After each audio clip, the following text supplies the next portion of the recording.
Okay, so here I'm going to show you how easy it is to write LPAs on WillWriter Pro.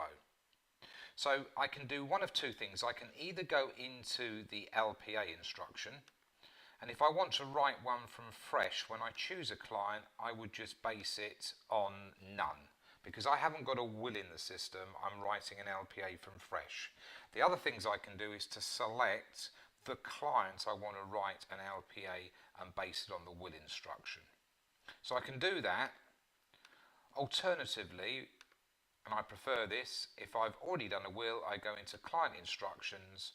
I then click under the client I'm going to create the LPAs for. So here I'm going to click to create the LPAs, and then I can start with the will record. So I'm going to create 2 property and financial affairs and 2 health and welfares for Tom and Tammy Thumb.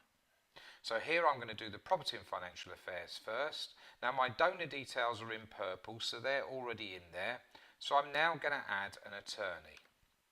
So I'm going to have the spouse acting with others, and I'm going to add an attorney, and I'm going to put in here Ben, who is their son. And it's that simple. I've now added an attorney. Now because I've got more than one, I need to select how they're going to act, which will be jointly and severally, and it's that simple. If I want to add replacement attorneys, I can do that. Now on the certificate provider, because I've already put in under manage settings my details, I can click that box and I will be the professional, the certificate provider. I can also add preferences and instructions if I want, or if I want to inform people I'm registering the document, I can do persons to be told. And on the LPA registration, normally the donor is registering it and we as professionals would be the correspondents, and normally I would choose by post and by email. I now do my attendance notes. There's 10 of these. So would I like the attorney to act as soon as it's been registered? Yes, I would. Would I want them to see my will? No, I wouldn't. Do I have any medical conditions that affect my memory? No. Any disability? No. Is the client making the LPA voluntarily? I would hope so. The consultant is the certificate provider. If it's the person who's known the donor 2 years, you just click the other box.